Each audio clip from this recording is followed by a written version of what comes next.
Voilà, bonjour Estelle. Bonjour Pascal. Alors, nous avons souhaité aujourd'hui nous rejoindre en vidéo, mais de manière un peu particulière, puisque tu utilises effectivement un pseudo, Estelle Jardin, et tu n'as pas souhaité intervenir à visage découvert pour des raisons de sécurité personnelle, mais Oui, également pour ne pas mettre en jeu d'autres personnes qui ne souhaiteraient pas, le cas échéant, pour être reconnues via oui, ton intermédiaire. oui, tout Donc, à fait. on a mis du coup ta photo, une très belle photo, je trouve, très expressive. Et tu me disais que tu avais, je pense, ma photo, 6 ou 7 ans. Oui, Tu peux nous dire, Estelle, pour quelle raison en fait tu as choisi cette photo? j'ai choisi cette photo parce qu'on va parler de sujets quand même assez lourds. Et cette photo, c'est une photo de moi, donc à 6-7 ans. Et c'est une photo de moi qui est très éclairante de ce qu'est l'inceste dans une famille petite bourgeoise de province. Et, euh, et c'est une photo qui montre une petite fille qui ne peut pas encore cacher ce qu'elle vit et qui a déjà le regard éteint et le sourire qui s'excuse. Donc c'est une photo qui est très forte, c'est une photo d'école, c'est pas une photo qui est prise par un proche du tout.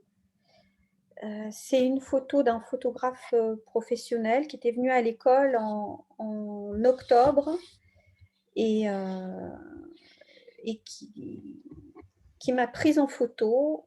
Et je pense que sur cette photo, il y a toute la détresse et tout le malheur euh, qui se passe pour une petite fille, parce que ça fait 1 an que cette petite fille, elle subit l'inceste de la part de sa grand-tante paternelle. Et cette photo, elle illustre ce meurtre de l'enfance, qu'est l'inceste.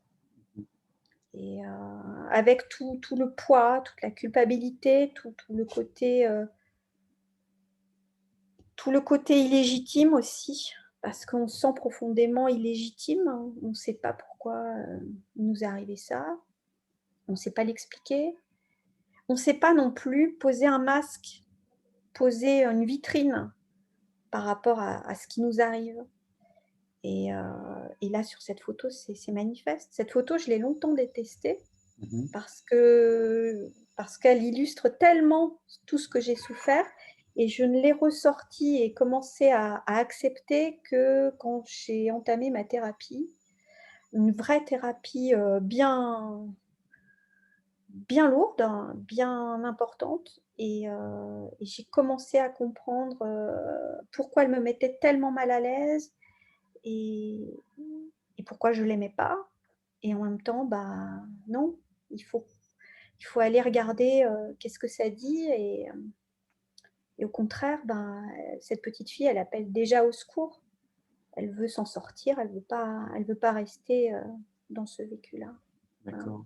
Tu me disais en fait en off, Estelle, que toi, tu avais des souvenirs extrêmement précis, prégnants de Ouais, toute ton histoire ouais, d'inceste, contrairement à d'autres personnes. Et c'est vrai que moi, ouais. je m'étais étonné parce que pas mal de personnes, quand ils ont un vécu du type du tien, on y reviendra, mais sont dans un syndrome post-traumatique qui fait que justement la situation, le vécu, tout est occulté, jusqu'à le cacher un événement fort qui réveille le trauma et fait revivre une histoire compliquée. Toi, en fait, ça n'a jamais été ton cas. Donc, Non, je peux pas parce que je suis hypermnésique.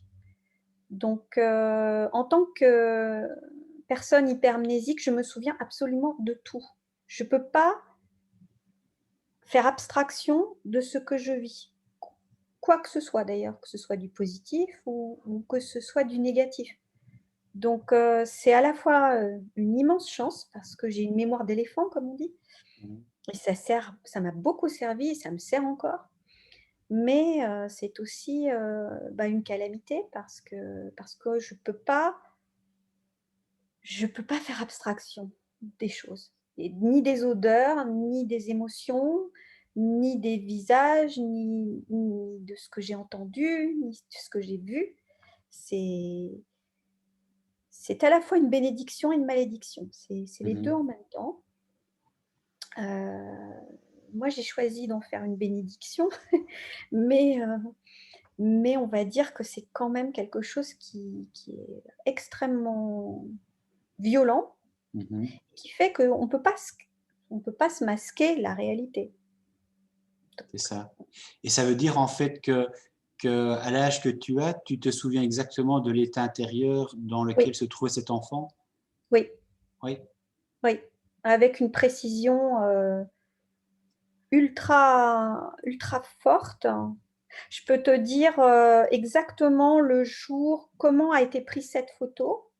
Je peux te décrire l'odeur du parapluie du photographe, parapluie gris. Je peux te décrire le fond qui est derrière moi, parce que je suis à l'école.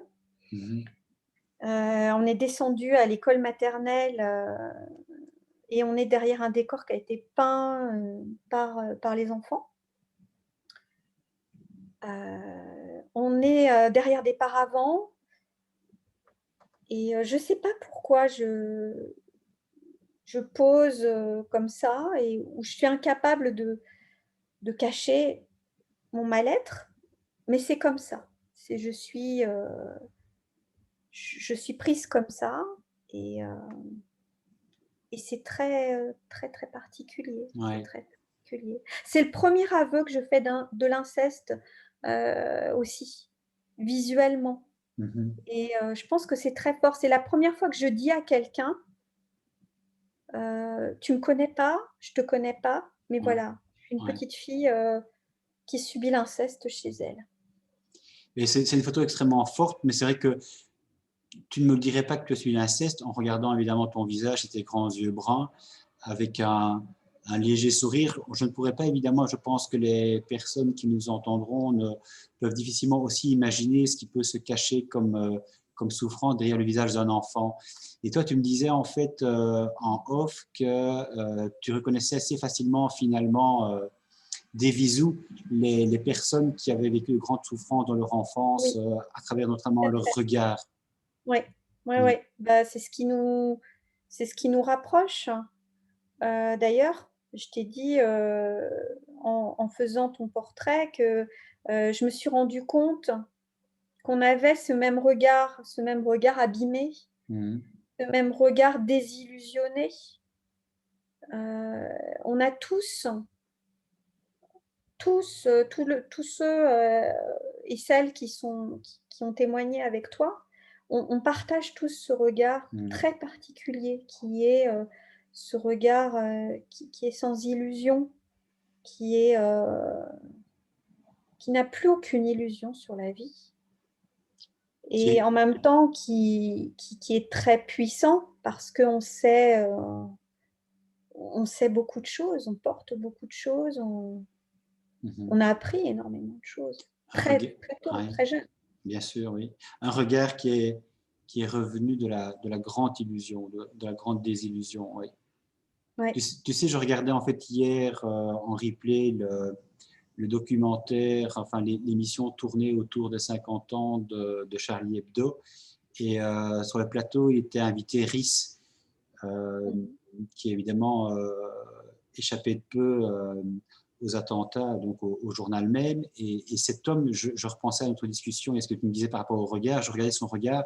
C'est un regard extrêmement lucide et désabusé par rapport évidemment à l'épreuve qu'il a vécue. Et on voyait bien que cet homme-là, quand il parlait, ça allait d'extrêmement loin ce qu'il disait. Et donc, il était vraiment marqué au fer rouge de quelque chose qui à jamais dans sa vie le marquera, quoi. C'est quelque chose duquel on ne revient jamais complètement, quoi. Parce qu'on lui disait, on lui parlait de tourner la page, mais il disait tourner la page, évidemment, c'est impossible.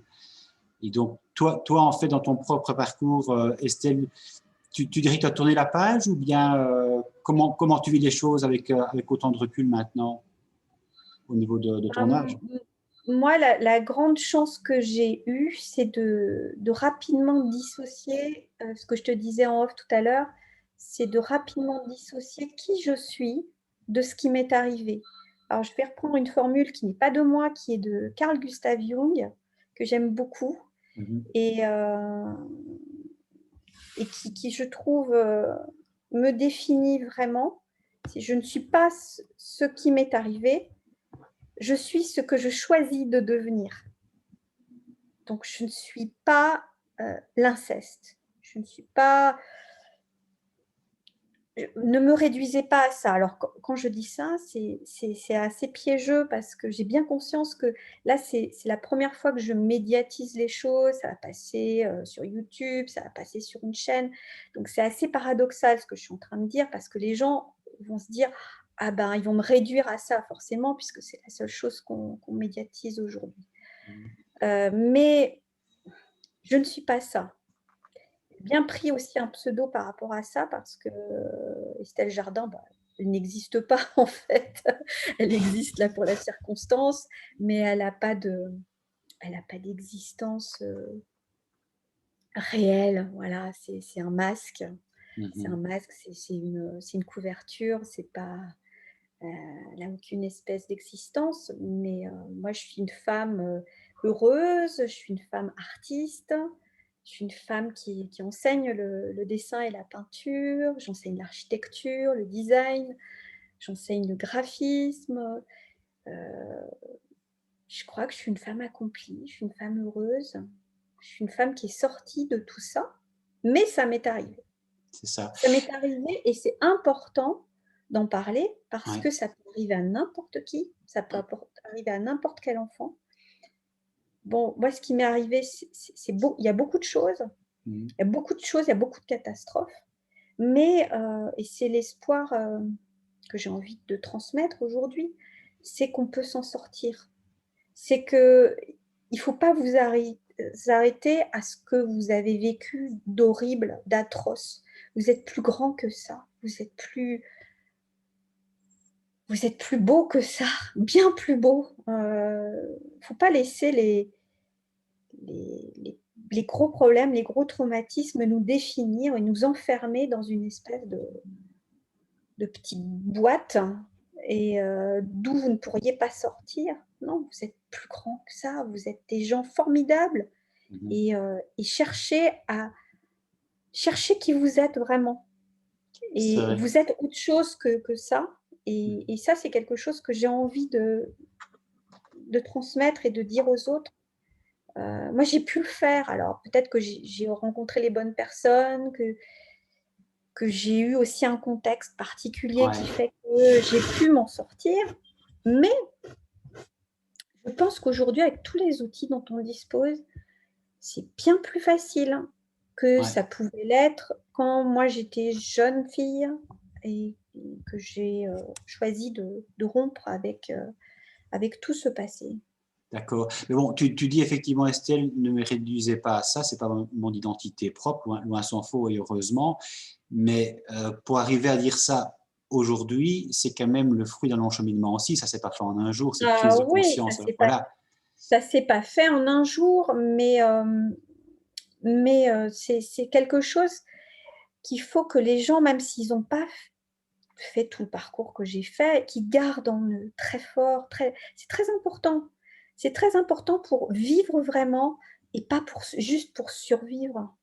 Parce qu'à partir du moment où tu te réduis à ce qui t'est arrivé, où tu penses que c'est quelque chose de fondateur de toi, bah finalement, tu laisses le traumatisme prendre le dessus et puis tu es presque, j'allais dire, conditionné. C'est une autre forme de conditionnement. Tu es conditionné par le traumatisme. J'allais dire que tu n'es plus sujet de toi-même. Et il est important d'être sujet de toi-même, d'autant plus quand tu as vécu l'inceste. C'est primordial absolument. Ouais. Et tu peux nous dire éventuellement en quelques mots, justement, dans quel milieu familial tu as grandi pour un peu comprendre le contexte dans lequel l'inceste s'est déroulé? Alors, moi, je viens d'une famille de petits bourgeois de province française. Mhm. famille française. La famille française traditionnelle, petite bourgeoise paysanne, comme on dit, hein, Mhm. et bourgeois paysans. On va faire un petit peu de sociologie avec ça. C'est un type de famille, petit bourgeois catho, croyant. Chez mes parents, ce sont des parvenus, parce que ce n'est pas une vieille famille bourgeoise du tout. Les deux côtés, du côté de ma maman et du côté de mon papa, ce sont des familles plutôt assez modestes. Mon père vient d'un couple de personnes assez simples. Mhm. Mon grand-père, même s'il est inspecteur des impôts, c'est un fils de femme de ménage et de facteur. Du côté de sa maman, c'est une fille de paysans. De paysans dans le sens traditionnel du terme, c'est des paysans un peu aisés, mais c'est le bon paysan avec tout ce que ça comporte. Hein. Donc, elle a reçu très peu d'éducation, elle est à peine allée à l'école. Et elle s'est mariée avec mon grand-père par amour, c'est un vrai mariage d'amour. Et mon grand-père est beaucoup plus éduqué qu'elle. Mais c'est quelqu'un qui s'est fait un peu tout seul parce que son papa est mort pendant la Première Guerre mondiale. Je pense qu'il a été fusillé pour désertion. On ne sait pas trop, en fait. Et on sait qu'il meurt en 15 et je pense qu'il a dû essayer de... C'était pas du tout quelqu'un de guerrier, c'était quelqu'un qui était vraiment quelqu'un de très bien, de très pacifiste, de très doux. Et je crois qu'il n'a pas supporté la boucherie de 14-18. Et je me demande dans quelle mesure il n'a pas été fusillé pour désertion parce qu'il refusait de se battre, il refusait tout un tas toute cette violence, tout simplement. Et donc, mon grand-père, il a été élevé par une femme qui a fait des ménages toute sa vie chez différents juristes. Et c'est comme ça qu'elle a pu payer des études à mon grand-père et qui est ensuite devenu inspecteur des impôts. Il était aux taxes agricoles. D'accord. Donc, il va rencontrer les parents de ma grand-mère, qui sont des paysans, et puis il va tomber amoureux de ma grand-mère, et donc ils vont se marier, ils vont avoir un fils unique qui est mon père. Et du côté de ma maman, bah, c'est une famille un peu space, dans la mesure où ma mère, elle est une enfant de parents divorcés dans les années 30, ce qui n'est pas banal. Et elle est la petite fille d'un couple absolument génial, mais atypique aussi pour le coup, puisque c'est un couple de deux personnes qui ont 23 ans d'écart, qui se sont aimées follement, qui ont fait 2 enfants hors mariage et ils se sont mariés quand ma grand-mère, donc la maman de ma maman, avait 12 ans et sa sœur 10 ans. D'accord. C'est un couple atypique pour l'époque. Ma grand-mère est née en 1898. Comme elle me disait, à 2 ans, j'étais déjà une antiquité. C'est très drôle, elle a un grand sens de l'humour. Et donc, elle est issue, c'est la première, c'est l'aînée de ma grand-mère d'un couple absolument génial qui s'est follement aimé. Mon arrière-grand-père, Louis, a 23 ans de plus qu'elle et que mon arrière-grand-mère. Et voilà, ils vont s'aimer envers et contre tout le monde.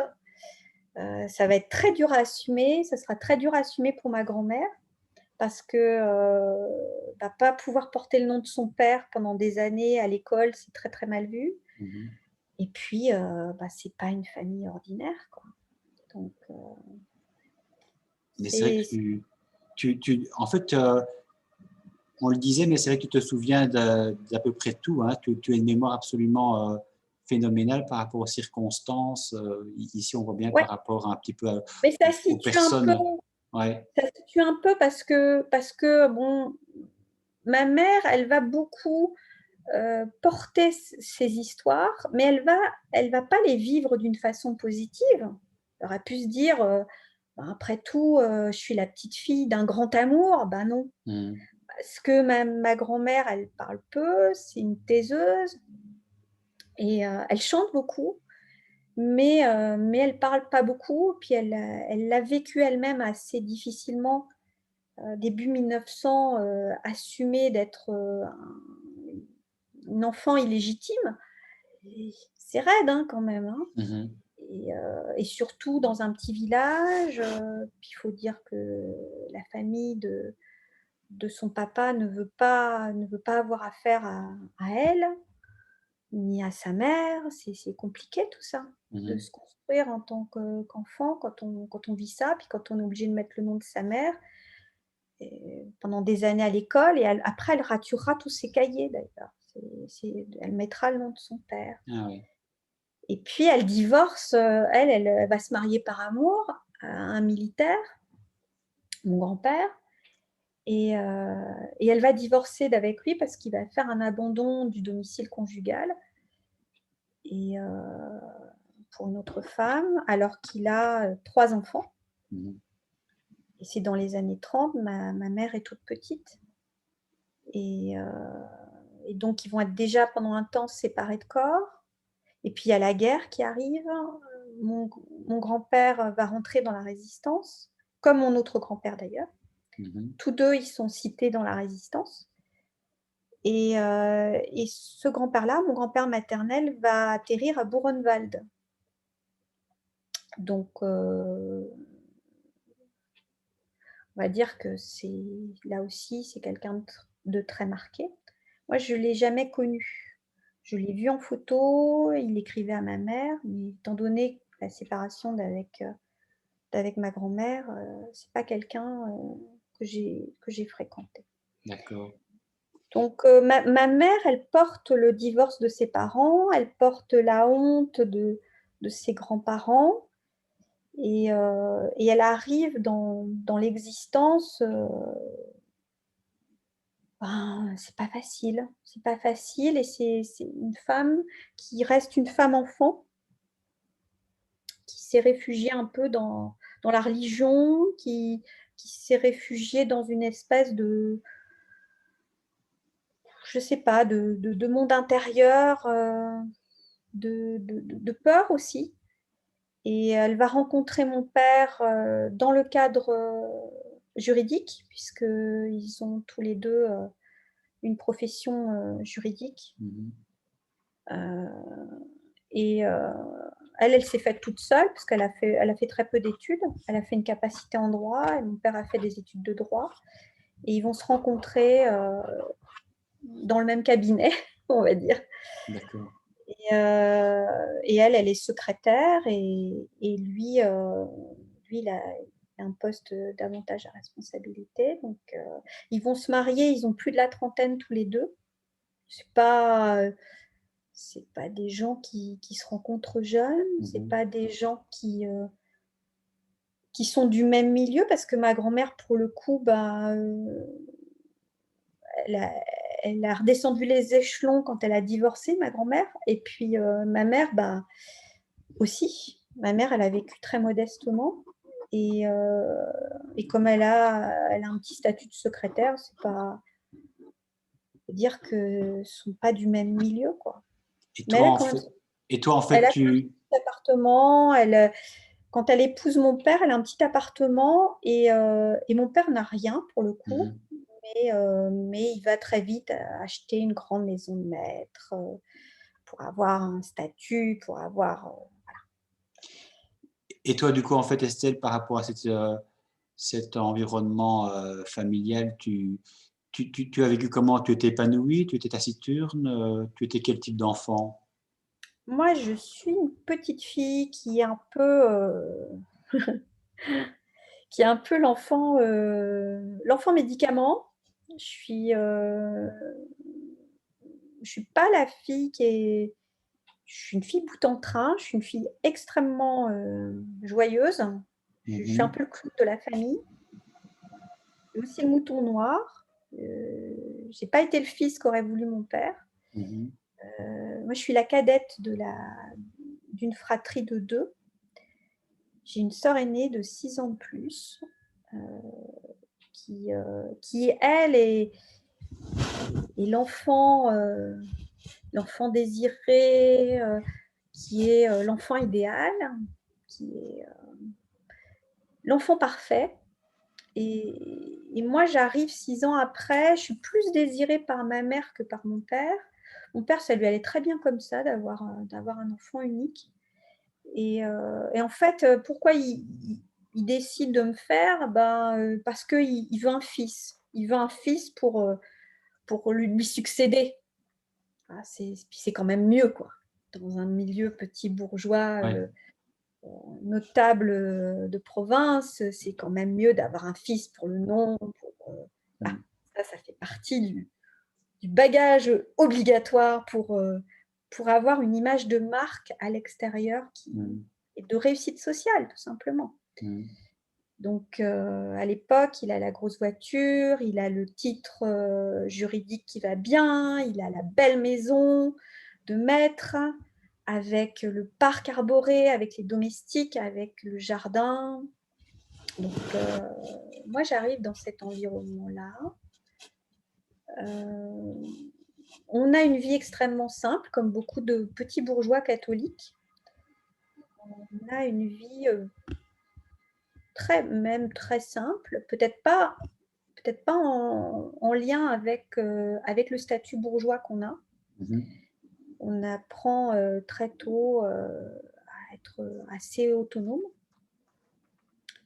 et on travaille beaucoup la terre parce qu'on vient quand même de gens qui ont fait beaucoup le jardin, des cultivateurs, des gens qui travaillent la terre. Donc on a travail aussi et on est très tôt initié au potager, au jardin et c'est très bien. Moi, je suis très contente d'avoir c'est pour ça d'ailleurs que j'ai pris jardin comme voilà, tout et s'explique. ça reste une de mes passions, Ouais, donc voilà, ça fait partie des valeurs familiales. Puis ouais, on est très catho, on va à la messe tous les dimanches. Heu, mon père trace tous les midis sur la baguette de pain, il trace la croix. Moi, je nais au début des années 70, mais je suis élevée comme une petite fille des années 50. ah oui. On ne parle pas à table parce que, comme dit mon père, les enfants n'ont rien à dire d'intéressant.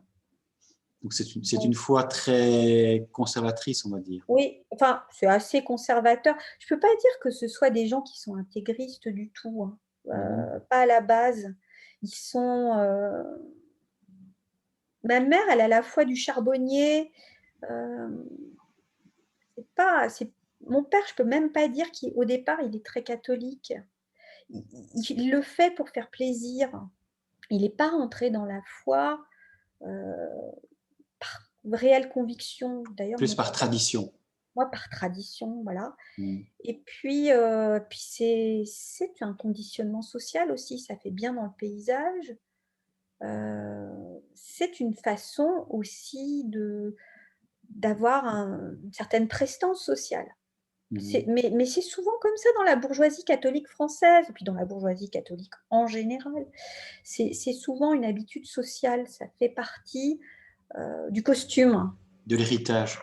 Mm, Déjà, c'est même pas de l'héritage, c'est un costume. C'est un costume qu'on arbore et qui fait partie, voilà, de la vitrine, de la bonne vitrine que tout le monde doit avoir si tu veux être crédible dans ton métier. Et quand tu es juriste, parce que quand même, on peut dire que le catholicisme avec les études de droit, il y a un lien qui est quand même extrême, extrêmement profond. Voilà. Le bon juriste, bien sûr que pour être crédible, s'il est catholique, c'est encore mieux. Mm. Moi, je ris parce que c'est tellement... c'est tellement Caricatural. caricatural, mais c'est tellement ça. C'est ça. Ouais. C'est drôle, mais c'est ça. Ouais. C'est partie de la panoplie. Ouais. Et par rapport justement à cette situation quand même qui t'a impacté toute une partie de ta vie, ce passage à l'acte de ta tante. Pas ma tante, c'est ma grand-tante. C'est la Ou tante de ta grand-tante, oui. Pardon. Tu peux l'expliquer, la question est un peu bizarre peut-être, mais tu peux expliquer à un moment donné ce passage à l'acte, ce pourquoi, Alors, déjà, je vais dire une chose qui me semble importante. Moi, je suis une enfant incestée doublement. Si on veut présenter les choses, je suis d'abord incestée à l'âge de 5 ans par ma grand-tante paternelle, donc la sœur de ma grand-mère paternelle. Et je serai incestée bien plus tard, à 17 ans, par mon père. D'accord. Donc, je suis incestée par le côté paternel de ma famille, pas du tout par le côté maternel. Et c'est très important de le dire parce que je considère que cette famille-là, en tout cas par les femmes du côté de mon père, c'est une famille incestueuse, de génération en génération. Ah oui. Donc, et ça a à voir avec un monde paysan qui est très obscurantiste, qui est très soumis à l'autorité, qui ne conteste pas l'autorité et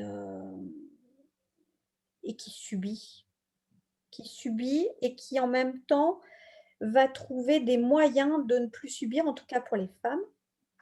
Dans le cas de ma grand-tante, je pense qu'elle-même a été incestée, très jeune, et certainement comme sa sœur, ma grand-mère paternelle, je pense, l'a été aussi. Je pense également que cette femme qui m'a incestée a incesté mon père et a incesté son propre enfant, son propre fils. C'est quelque chose qui parcourt l'histoire de cette famille-là via des pratiques occultes, qui sont des pratiques de sorcellerie, qui sont des pratiques de magie noire, parce que dans la famille du côté de mon père, ce sont des jeteuses de sorts. Il y a des jeteurs de sorts. Ouais, tout en étant catholique Ah, mais ça va très très bien ensemble. Hein.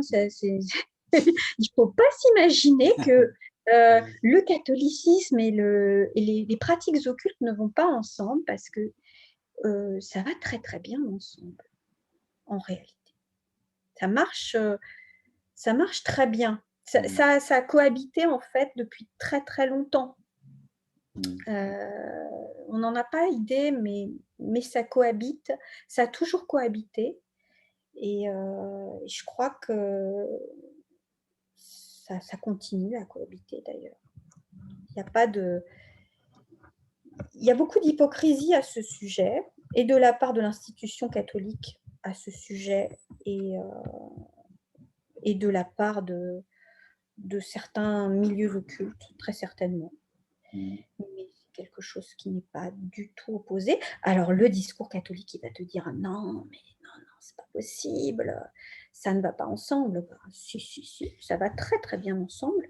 Et puis, ce qu'on fait en pratiques occultes, on va le rattraper à la messe du dimanche. Pas grave. Dieu pardonne. C'est pas grave.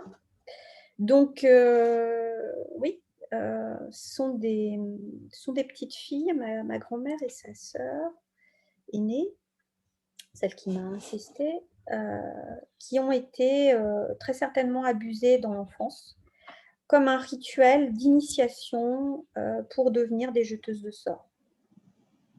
Donc, elles ont conservé ces pratiques occultes. Moi, j'arrive dans cette famille avec une grand-mère qui est jeteuse de sorts et qui m'emmène, quand je suis petite fille, déposer les brocs de pipi, d'étrons qui accompagnent les sorts, les mauvais sorts qu'elle pose sur les gens. Elle va écrire des malédictions sur des portes de granges. Voilà, Et toi, tu as pris conscience de tout ça uniquement en voyant justement ce que tu es en train de dire, ou bien on t'en a parlé dans la famille? Non, non, non, Comment? non. Moi, j'accompagne ma grand.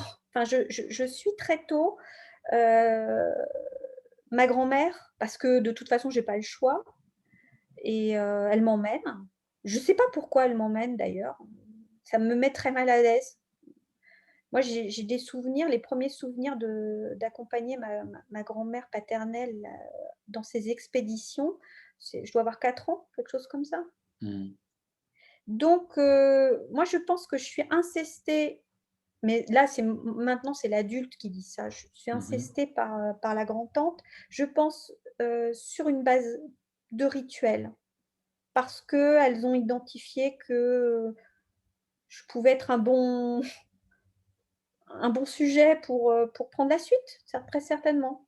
Ma sœur n'avait peut-être pas été jugée apte. Moi, je ne sais pas pourquoi, je ne sais pas sur quels critères. Elles définissent que je suis une bonne cliente, quoi, en gros. Hmm. Mais en fait, dans l'environnement familial ou parmi les voisins, dans l'environnement relativement proche, certains adultes étaient au courant en fait de ce que tu vivais. Pas du tout. Non, Pas du tout. l'omerta était vraiment bien gardée.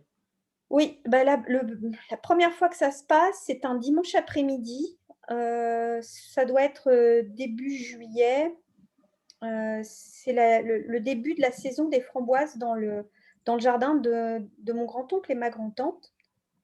Et ça se passe dans une cave. C'est qui n'est même pas une cave, c'est un entresol, mais qui sert de cave et de garage à mon grand-oncle et ma grand-tante.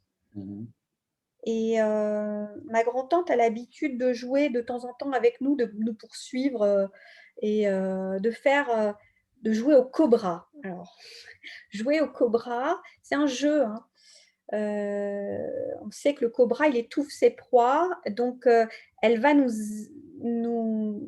guetter derrière les buissons de framboisiers, de haricots, d'arroches, de tas de légumes. Et elle va surgir et là, elle nous serre, elle nous chatouille. Enfin, bref, il y a beaucoup de jeux. On est Mhm. à la fois terrifié, c'est un peu l'ogresse, c'est un peu le monstre. Et en même temps, il y a une dimension, comme tous les gosses, hein, Ludique. ludique. Mhm. Puis les gosses, ils aiment se faire peur aussi avec des... Tant que ça reste un jeu et que ça reste des monstres imaginaires, ça fait partie des rites de passage, hein, après Mhm. tout. C'est Mhm. pas... Moi, j'ai aucune idée qu'elle peut basculer dans quelque chose de criminel. Absolument. Enfin, c'est pas à 5 ans que tu penses que ta grand-tante avec qui tu joues euh, peut commettre un truc pareil. Mhm. Mais Et pourquoi ça bascule, j'en sais absolument rien. ouais. Euh, Pourquoi à un moment donné, elle m'entraîne dans cet entresol, dans cette cave où il fait très sombre, et pourquoi elle soulève ma jupe de gamine, et pourquoi elle met sa main sur ma culotte, voilà. Et pourquoi j'ai sa sueur, j'ai l'odeur de sa sueur, et pourquoi elle va me masturber à pleine main et me dire que je suis une gentille petite fille et que je vais rien dire à personne. Je sais pas du tout. Je sais pas du tout pourquoi elle fait ça. Sauf que d'un seul coup, ben voilà, je suis morte à ce moment-là. C'est ça. Tu comprends directement qu'il y a quelque chose d'absolument anormal qui vient de se passer. Oui, oui, et puis je comprends pas pourquoi elle fait ça. Je comprends absolument pas. Il y avait du soleil avant, je suis dans le jardin, je sais pas pourquoi elle m'a entraînée brutalement. Qu'est-ce que j'ai fait de mal? Parce que c'est la première chose qu'on se demande. Et puis j'ai aucune idée de mon corps, j'ai aucune idée de Mhm. la sexualité. Et puis d'un seul coup, j'ai des sensations. Et ce qui est absolument abominable, c'est qu'elle va rechercher à ce que j'y éprouve du plaisir. Et ça se reproduira. Et ça se reproduira quasiment tous les dimanches après-midi pendant 2 ans. Voilà. Et par rapport à ça, d'une façon ou d'une autre, tu ne parviens pas à t'en ouvrir à une personne proche en qui tu as confiance. Je sais pas, je sais pas. Je vais avoir très tôt de l'énurésie, c'est-à-dire que je vais de nouveau faire pipi au lit. Mhm. C'est parce que je suis en état de choc et je me souviens les premières semaines, j'ai de terribles accès de pipi au lit. Mhm. Je suis dans l'incapacité de parler. Puis je suis d'autant plus dans l'incapacité de parler que j'ai ma maman qui va très mal, qui vit un passage très très difficile. Et je sais déjà à cet âge-là que je peux pas lui dire, je peux pas lui faire ça, je peux pas lui dire ça. Tu la protèges en fait. Je la protège parce qu'elle va mal et que je me dois de la protéger. Elle est peut-être encore plus fragile que moi et ça, je le sais depuis mes 2 ans et demi, avec mon premier souvenir quand mon père la gifle dans la salle à manger et qu'il la traite de tous les noms. Et je suis assise sur une chaise avec un dossier très haut et j'ai dans la main une petite boucle d'oreille, un clip avec une marguerite bleue turquoise qui est faite en verre avec un petit fermoir doré en laiton. Et j'ai ouvert ce fermoir. Et ce fermoir, il me fait penser à une chaise à haut dossier comme la chaise sur laquelle je suis assise, qui est une chaise très basse, avec un très haut dossier. Et j'ai juste une envie à ce moment-là, quand j'entends la gifle et quand j'entends les cris de douleur de ma mère, c'est juste que de devenir une petite fourmi pour être dans ce petit fauteuil qui est la boucle d'oreille. Mhm. Voilà. Puis il y a cet effet je suis tombée chez les dingues, quoi. C'est ça. En fait, il y a les maltraitances de ton père vis-à-vis de ta mère, mais tu parlais aussi tout à l'heure des maltraitances de ton père vis-à-vis de toi. Ouais, ouais, ouais, ouais. Mais alors, les maltraitances de mon père vis-à-vis de moi vont réellement démarrer au moment du collège. Avant, il y a des fessées. Il y a des fessées retentissantes. Mhm. Il y a de la violence psychologique. Il y a de l'humiliation beaucoup. Mais il n'y a pas de violence physique. La Mhm. violence physique, elle va arriver quand j'arrive au collège. D'accord. Euh, il s'en prend, c'est pareil, jusqu'à ce que je sois au collège, il s'en prend pas vraiment physiquement à ma mère, enfin, très, très rarement. C'est essentiellement de la violence psychologique. Mais qu'est-ce qui va le faire basculer dans la violence physique? Bah, c'est que quand moi j'ai 6 ans, à peu près, tant que je ne dise pas de bêtises, non, c'est quand je vais avoir 11 ans, il va s'attaquer à ma sœur, Ouais. physiquement. Il va l'incester. Elle a 17 ans et ma sœur sera incapable d'en parler. Et elle est toujours incapable d'en parler. Même à toi. Donc, même à moi, elle m'en a parlé une fois, au moment où moi je lui ai révélé le viol. C'est ça. Pour moi. Elle m'en a parlé une fois et après elle est de nouveau repartie dans le déni de ce qui s'était passé. Et elle est toujours dans l'incapacité de pouvoir affronter ça. Mais toi-même, en fait, Estelle, la première fois que tu en as parlé, finalement, tu t'en es ouvert à ta sœur, et c'est comme ça que vous avez découvert l'une l'autre que vous aviez été incestés, ou bien toi-même, tu as réussi à t'en ouvrir à d'autres personnes à un moment ou à un autre? Moi, la première personne à laquelle je raconte le viol, Oui, c'est ma sœur. d'accord. C'est ma sœur. C'est ma sœur qui le saura. On est en 1988. C'est pendant les vacances de Pâques. C'est pratiquement dès que ma sœur arrive. Elle fait ses études à Paris à l'époque. Et dans la célèbre université de Paris 2. Et elle rentre et je lui raconte. Et là, elle empoigne les grilles du jardin parce qu'on est au fond du jardin. On est vers les tas de compost, vers les asperges. Et là, elle empoigne les grilles du jardin. Elle les secoue comme si elle voulait, je ne sais pas, détruire la clôture. Mm. Et elle me dit, t'as pas fait ça à toi aussi. Et là, elle est atterrée. Et là, je comprends ce qui s'est passé des années et bien des années avant. Mais j'ai très peu parlé de ce qui s'est passé avec la grand-tante. Ma mère a essayé de m'en faire parler parce que c'est ma mère qui finalement va mettre fin aux abus avec la grand-tante 2 ans après, quand elle sera en état de le faire. Parce que la grand-tante, elle est tellement sûre de son coup qu'elle va même jusqu'à m'incester devant les parents. Ah oui, d'accord. Comme si en fait les parents étaient complices.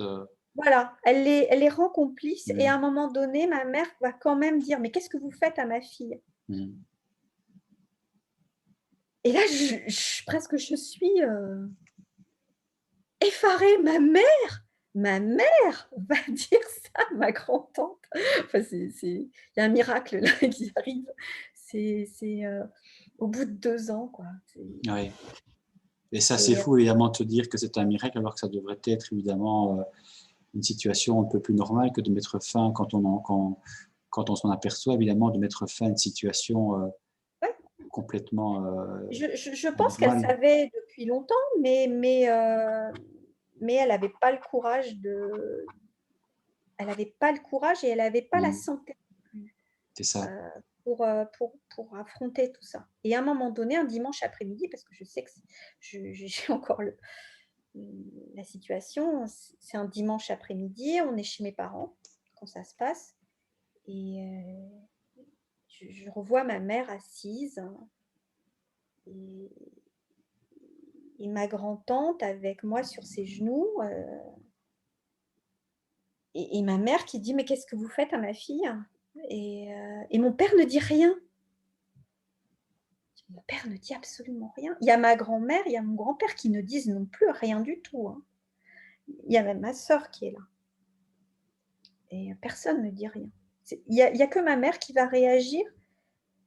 Et c'est effarant parce que certainement la personne la plus faible de la famille qui va quand même avoir ce déclic pour...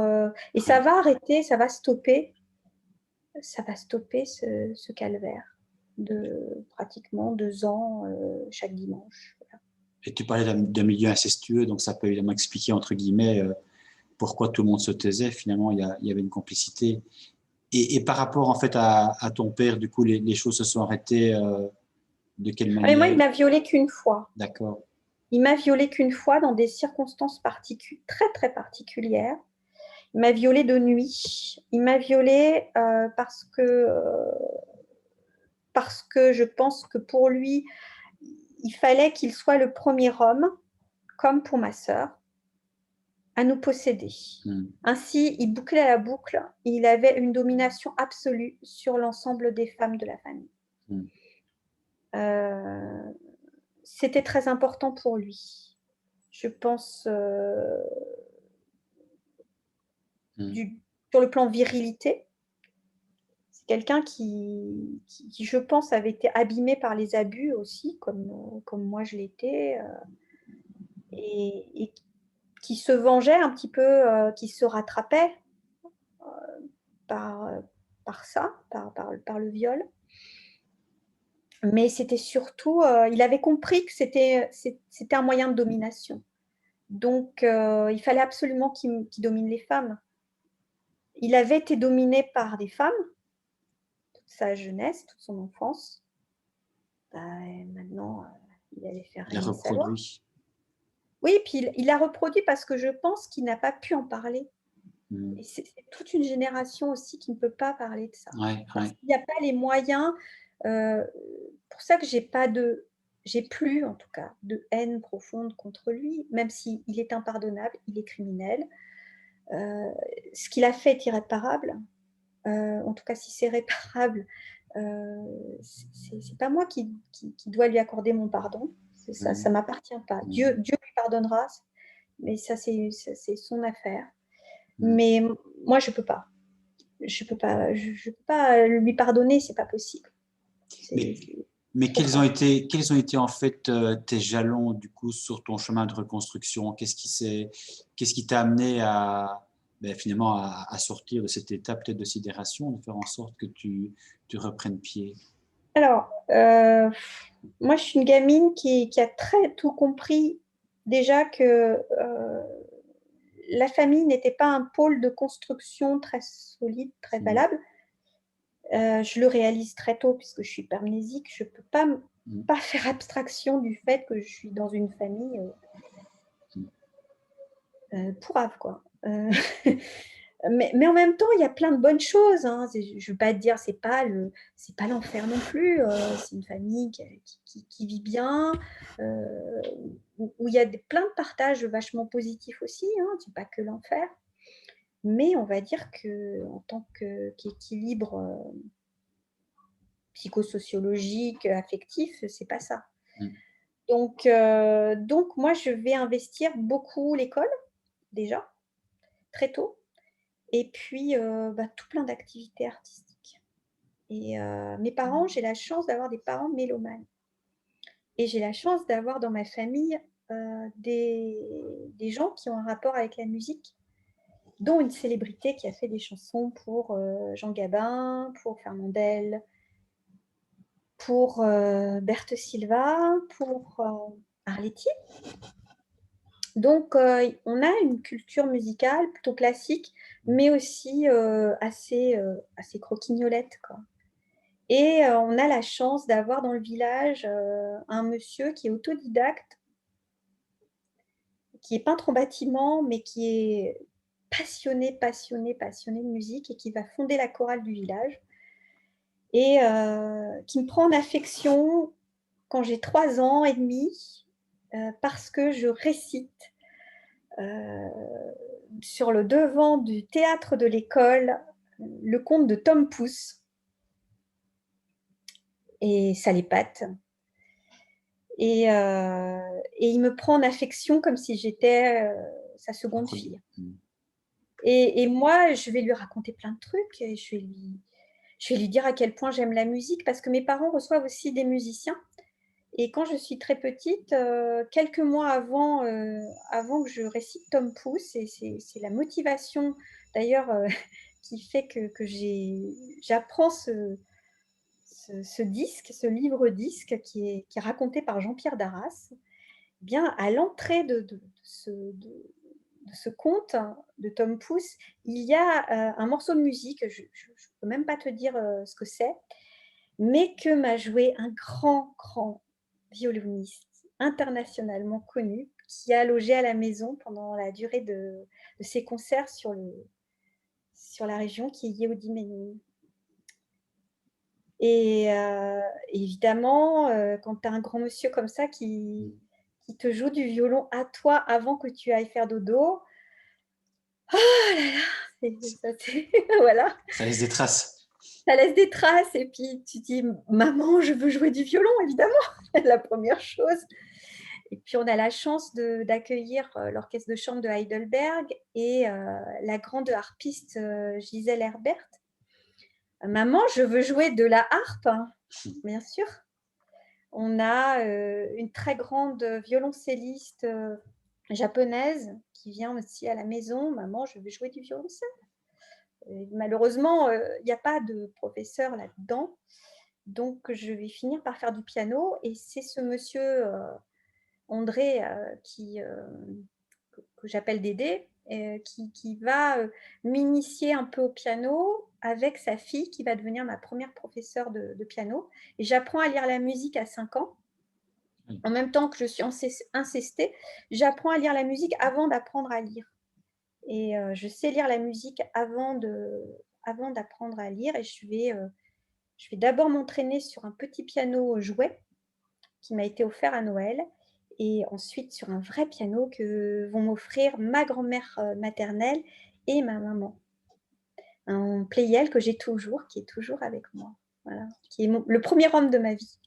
Mais tu parviens en fait je dirais, à vivre pleinement ton apprentissage à la musique, ton apprentissage scolaire, tout en étant incestué, parce que bon, Ouais, tu aurais ouais, pu complètement ouais. décrocher, être absolument incapable Non, non, ça de ne cons- m'impacte pas parce que j'ai une suractivité artistique très tôt. Déjà à l'école, je fais du théâtre. On est sur une école un peu particulière, une école religieuse, avec des bonnes sœurs, mais assez rock'n'roll, Mhm. qui, qui sont pas du tout dans une lignée de la bonne sœur coinsouille, vraiment agressive, méchante. Enfin, tu vois l'idée de la caricature. Moi, j'ai un Oui, oui. rapport au clergé très, très positif. On a un curé super génial, hein, le curé Charles, qui est charismatique, qui m'a baptisée, qui est quelqu'un de génial, qui est quelqu'un d'ouvert, qui est quelqu'un de progressiste, qui entraîne les garçons au foot après le caté, mais qui... Ouais, c'est une famille de dominicains qui est famille paysanne, mais qui est géniale. Je n'ai pas peur de le dire, hein, c'est des gens Mhm. formidables. Ils vivent la religion d'une façon heureuse et joyeuse. Et Détendu. les religieuses qui vont me faire l'école au départ, eh ben, c'est un peu la même graine. Hein. Puis c'est des femmes qui ont envie de transmettre tout ce qu'elles savent, tout, avec beaucoup de joie. C'est un peu une pédagogie à la Freinet. On a Mhm. oublié aujourd'hui que c'était Mhm. que l'enseignement Freinet, mais on a donc une vraie salle de théâtre dans l'école. On s'occupe du jardin, on s'occupe d'animaux. On n'a pas que des matières scolaires. On fait les décors de théâtre. On fait 2 représentations par an. On a des coulisses, on chante. La religieuse, elle joue de la guitare pour démarrer la journée. Elle balance son voile sur le haut de l'armoire et après, elle joue de la guitare. Enfin, Ah oui, faut imaginer, quoi. C'est oui, pas du tout une ambiance catho, intégriste du tout. Hein. c'est un peu rock'n'roll. Ouais. Et c'est très rock'n'roll. Oui. Mais bon, Alors là, dis-moi, Estelle, euh, on s'en sort quand même pas uniquement en étant super actif. Je veux dire, ça suffit quand même pas de trouver la musique géniale et de trouver les religieuses géniales pour se dire mon trauma, ce que non, j'ai mais ça vécu. aide. Ça aide, bien Ça aide, sûr. ça aide considérablement. Je fais du Ouais, dessin, je dessine très tôt aussi. ouais. Je me réfugie dans la lecture Mhm. euh, et je m'identifie à plein de petites filles qui vivent des situations difficiles. Alors, ma première héroïne, qui fait que pendant 6 ans, je veux absolument faire comme elle. C'est mon futur métier. Ben, cette héroïne, c'est Heidi. Et, Ah euh, oui, et mon futur métier, il est évident. Je vais être bergère en Suisse. ah oui, oui. Voilà. Un grand classique, ça, il dit. Oui. Donc, c'est l'époque du feuilleton qui passe à la télé euh, avec J'ai bien une connu petite ce fille feuilleton. qui est un peu plus âgée que moi, je pense, mais qui est de la même génération que moi. Et j'adore ce feuilleton. Et puis, j'ai un petit livre. Dès la toute petite enfance, c'est un petit livre qui est aux éditions des Deux Coques d'Or, Mhm. qui est un petit livre illustré que je vais chérir avec un amour, mais avec un amour, c'est pas permis. Et malheureusement, ma mère va m'obliger à donner ce livre-là qui fait de l'œil à ma meilleure copine de l'époque, parce qu'elle m'a acheté un très gros livre de Heidi. Mais ça, je ne le sais pas. Mhm. Et en fait, elle va m'obliger à donner mon petit livre. Sacrifice. Parce qu'il faut avoir l'esprit de sacrifice. Mhm. Voilà. Mhm. Il faut donner, machin, et ça va me crucifier parce que Heidi, c'est toute ma vie, quoi, à cette époque-là. Et c'est la petite fille qui me donne envie de vivre. Mhm. Puis elle a une relation privilégiée avec son grand-père, moi aussi, avec mon grand-père paternel, j'ai une relation privilégiée. Donc, il y a une identification. J'ai aussi une très bonne relation avec ma grand-mère paternelle et mon autre grand-mère aussi. Enfin, j'ai beaucoup de relations avec les gens âgés de la famille. J'ai une relation presque fusionnelle avec. Et ils me racontent beaucoup de choses. Je suis un peu le déversoir. Ils me Ah racontent oui. leur Mais, enfance, ils me racontent leurs problèmes. mais ta chance, en fait, ça a été aussi, si je t'entends bien, de ne pas t'être enfermé, en fait, Non, tout à fait. Je sur une situation l'extérieur. incestueuse. Oui, tu as réussi effectivement à conserver Oui. une aura vers l'extérieur, des Et puis, je fais de la activités, danse. etc. Je Ouais. fais de la danse classique, hein. Ma sœur en fait aussi. Moi, je démarre à l'âge de 6 ans à en faire. Donc, je fais du piano, je fais de la danse Mm. le mercredi après-midi. Je dessine, je fais du théâtre à l'école tous les ans. C'est des activités qui… Puis j'ai la foi, j'ai le caté. Et c'est ma mère qui me fait le caté beaucoup. Puis ma mère, elle a une vision de la religion qui est très bonbon rose, hein, qui est Mm. très… puis en même temps, qui est gentille, quoi. Moi, je Ouais. suis biberonnée avec les petits livres de charité, de foi de Agnès Richomme. C'est comme des petites BD avec des petites illustrations en noir et blanc sur des vies de saints, sur la Vierge Marie, sur Mm. Thérèse de Lisieux, sur Mm. Bernadette Soubirous, Catherine Labourré, François d'Assise. Enfin, Mhm. c'est des modèles, tout ça. C'est des modèles. Et puis, j'ai une super prof de piano euh, qui est la fille de celui à qui je raconte tout, Dédé. Et puis, après, j'en aurai une autre qui a un super piano. Un piano Bösendorfer qui sonne comme si c'était l'âme qui chantait ou qui pleurait. Et moi, dès que je joue sur ce piano, Tu n'es plus je là. vibre à l'infini. Voilà. Mm. C'est absolument incroyable. Et puis, je me confie beaucoup à mon piano. Je crois que Mm. Un tous mes confident. chagrins passent. C'est mon homme. C'est mon Mm. homme à qui je raconte tous mes malheurs. Mm. Puis mes dessins aussi. Et Et puis, j'écris. et ta sœur, en fait, qui vit quand même, qui grandit sous le même toit familial, tu la vois comment à ce moment-là? Tu as l'impression qu'elle va bien? Ma sœur, c'est le modèle. Ma sœur, il y a un côté intouchable. Déjà, l'image qu'en ont mes parents, c'est la grande fille raisonnable, c'est un modèle à suivre. Elle est super canaille parce que on a 6 ans d'écart et puis elle adore me repousser mes limites. Donc, elle va me provoquer jusqu'à ce que nerveusement je craque et je lui saute dessus Mm. et que j'ai une réaction hyper violente avec elle. Mm. Mais Mais après votre aveu respectif mutuel, toi, tu fais ton chemin visiblement. Tu n'as pas l'air trop impacté, tu continues des activités. Et par rapport à ta sœur, tu as l'impression qu'elle se renferme ou qu'elle arrive comme toi à surmonter, je dirais, le… non, enfin, c'est compliqué. Ma frangine, elle peut pas, parce qu'elle est la fille préférée, elle peut pas dire ce qui s'est passé parce que c'est trop compliqué. Mais par Ouais. contre, c'est elle qui me prend, qui me prend en charge juridiquement en tant que jeune adulte quand j'ai 17 ans, puisque donc après le viol, j'ai 17 ans. Et c'est elle qui, sur recommandation de la psy et du comité qui à la fois est policier et médical, Mhm. va assumer la fonction de tuteur légal Mhm. pendant 2 ans, puisqu'on est interdit de voir les parents quand je dévoile le viol et que je fais le kit de viol et que le viol est avéré, que j'en parle. En plus, je vais en parler très, très vite pendant cette hospitalisation, qui n'est pas motivée par le viol, hein, je précise. Moi, je suis malade depuis l'âge de 14-15 ans. Et en fait, c'est à la suite de ces problèmes de santé que je suis hospitalisée. Mais ma sœur me dit, à cette occasion, je vais persuader papa de te faire hospitaliser. Et comme ça, il faut que tu le dises. Et donc, je vais le dire. Je vais faire le kit de viol.